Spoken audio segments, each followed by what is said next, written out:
Hey everyone, it's Matt from Train Sim Society, and welcome back to the channel, or welcome if you're new. Now, real quick, before we get into the video, yeah, I know my voice sounds off. I'm still getting over a cold, currently sipping on hot tea as I record this, so bear with me. This video's not gonna be some over-edited, rage-filled rant, and it's also not clickbait. This is just me sitting down and being real about something I've wanted to talk about for a while now, because I really do care about this game.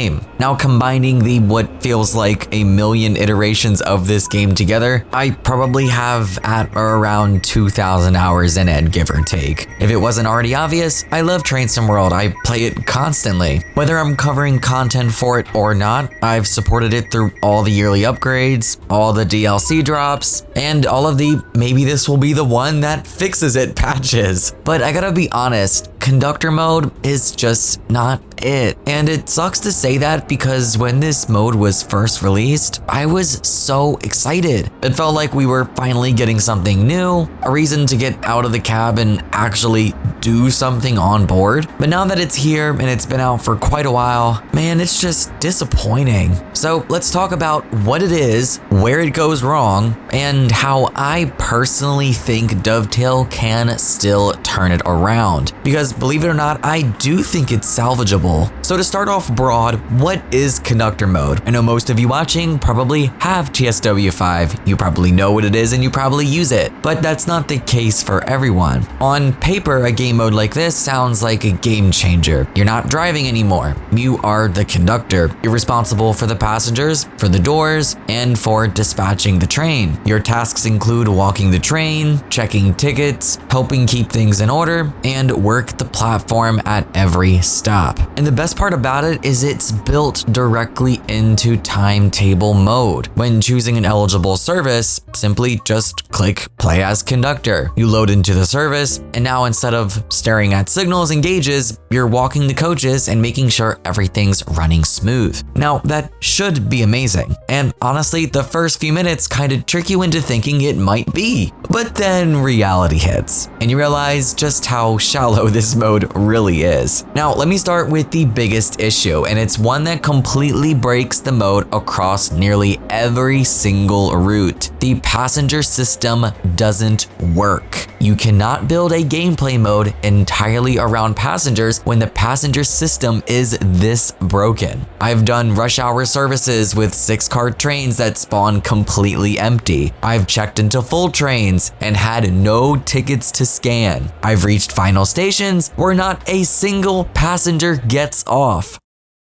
I have had plenty of runs where passengers visibly board the train, I'm talking dozens of them, but the game just doesn't register it. Even if I can walk through the gangway into those other coaches, it still says wait for the next stop, like nobody got on. And weirdly, it seems to depend on where you're standing. I've had moments where I operated the doors from the rear coach and suddenly the ticket prompts appeared, like the game finally realized people were on board. But if I did the same thing from the front of the train, it didn't work at all. It makes no sense. And at times I see little ticket icons floating in the middle of the coach, but the actual passengers were seated upstairs on the upper deck, nowhere near the actual icon. It's just so messy and completely breaks immersion. And I already know people are gonna say, well, just close the doors from the rear coach if it works that way. But seriously, that's not the point. We shouldn't have to guess and test random tricks just to make the feature function properly. This kind of stuff should already be working out of the box. It shouldn't fall on players to fix the logic for them. And don't even get me started on the ticket logic. You'll try to validate a ticket that's technically correct, but if it's to a station off the route map, you get punished for doing the right thing. There are cars you physically can't reach because of how some consists are structured. Like when you've got 2 SNG units connected with no gangway. You know there's tickets waiting in that car, but you can't get to them, so you lose points for them. This is an example of a bug they say they've corrected that I still experience to this day, and it's one of many, many bugs that players are experiencing with this game mode. Conductor mode as a whole depends on passengers behaving a certain way, and they just don't. And once that breaks, the entire point of conductor mode breaks along with it. Let's say somehow you do manage to get on a service that doesn't bug out. You open the doors, wait, maybe check 1 or 2 tickets, and that's it. And by the time you get to the end of the service, whether it's 30 minutes or a complete hour, the game gives you almost nothing. But it's not because you did something wrong, it's because there was barely anything to do in the first place. The mode doesn't generate enough tasks to make it feel rewarding. And sometimes the instructions that are given to you won't even trigger, like the door won't close properly or the train gets stuck. And once that happens, the rest of the service is pretty much screwed. I had a full conductor run break after the first stop.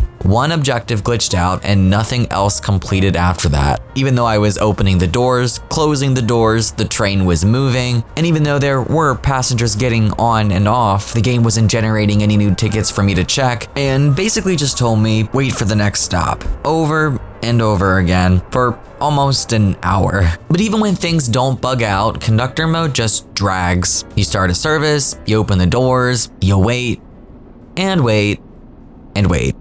Cue the Jeopardy music.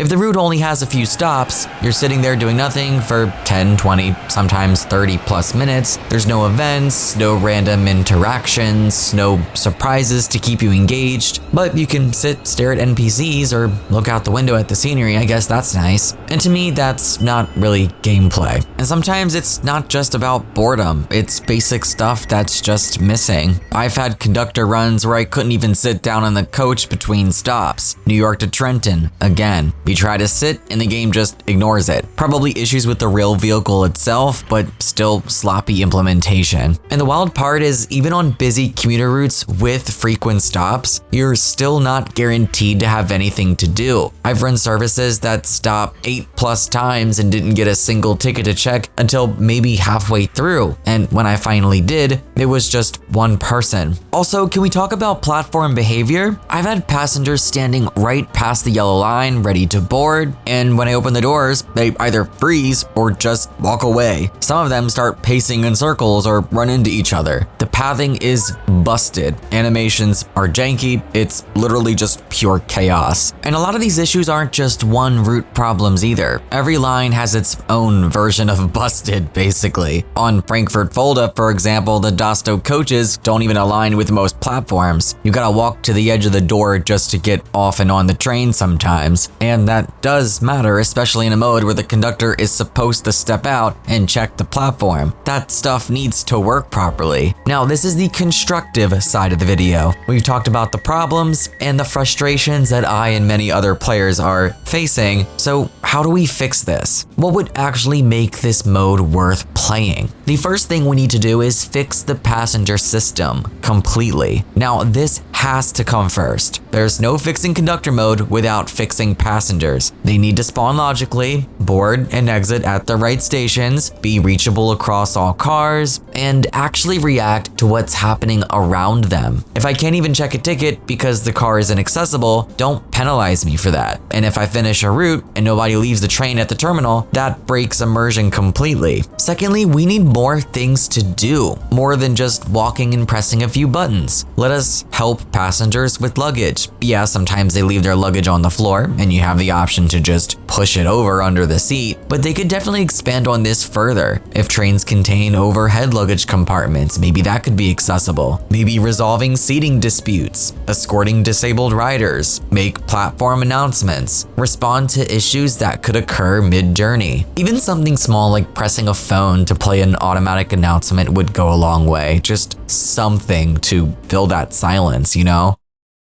Number 3 on my bullet list, curate the services better. Not every route is a good fit for conductor gameplay. Now, they don't always do this, but I definitely think they should avoid attaching it to express runs. Focus on the routes where this type of gameplay actually makes sense, like busy city lines, dense schedules, and short stops. And when you do add support, make sure the services actually work. There are so many instances where I load into a service, the screen is completely black. I don't know where my character is or what to do. And there have even been instances where I load into a Conductor service and my character is falling through the world at infinite speed, and there's no way to stop or fix that. And even using mods and teleporting myself to player start or using fast travel don't do anything. My fourth and final bullet point, which is probably the most important, is stop half releasing features. Now, this is a bigger issue with TSW in general, but it needs to be said. Every time they add a new feature, it feels like it is only half finished. We've seen this with dynamic weather, free roam, scenario planner, and now this. I mean, with dynamic weather, like I've talked about in previous videos, the transitions between weather aren't always smooth. Sometimes it starts raining and continues to rain for the rest of whatever service you're playing. Free roam is nice, but could use a lot of improvements. The ability to add passenger stop instructions should have been introduced when free roam first launched. And honestly, scenario planner is so limited. I know a lot of you watching probably don't play Train Sim Classic or have never touched it. It's also not on consoles, so it's not as widely accessible. But creating scenarios in TSC was so much more detailed than how you can in-game in TSW5. Yes, I know we have the editor now for scenarios, but that requires decent knowledge on Unreal Engine. It's not as easy there. So the built-in scenario planner within TSW definitely needs to be more fleshed out. But when things are constantly released half-baked, half-finished, players notice. And the more it happens, the harder it is to stay excited for the next big release. I don't want to be the guy who hypes something up 1 year just to regret it the next. I wanted this game mode, and I made that very obvious in older content, and I was happy it was coming, but now I barely touch it because it just doesn't work the way it should and the way they advertised it should. But I'm not saying scrap Conductor mode entirely. I still think it could be one of the best things in TSW, but Dovetail can't keep dropping ideas like this and moving on before they're finished. They have the bones and foundation of something amazing here, but at this very moment, it's just another lifeless feature tacked onto a system that wasn't ready to support it, and is unfortunately just kind of another bullet point on the back of the CD box. Fix the foundation, build out the gameplay, and give it purpose. That's personally all I'm asking. I want to know what you think on Conductor mode. Are you a fan of it? Do you think it needs improvement? Are you currently experiencing any issues with it? And do you actively avoid it because of said issues? Share all of your thoughts below. And remember, be calm, civil, and keep things constructive. That's going to be it from me for this video. Take care, thanks for watching, and happy rail simming, guys.